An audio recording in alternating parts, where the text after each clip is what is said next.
இந்தியாவில் சுற்றுப்பயணம் மேற்கொண்டுள்ள இலங்கை மகளிர் கிரிக்கெட் அணி 5 போட்டிகள் கொண்ட T20 தொடரில் விளையாடி வருகிறது.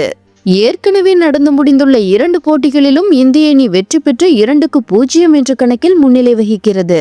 இந்த நிலையில் இரு அணிகளுக்கும் இடையேயான 3வது T20 கிரிக்கெட் போட்டி திருவனந்தபுரத்தில் நேற்று நடைபெற்றது. இந்த போட்டியில் டாஸ் வென்ற இந்திய அணியின் கேப்டன் ஹர்மன்பிரீத் கவுர் பந்துவீச்சை தேர்வு செய்தார். அதன்படி இலங்கை அணி முதலில் பேட்டிங் செய்தது.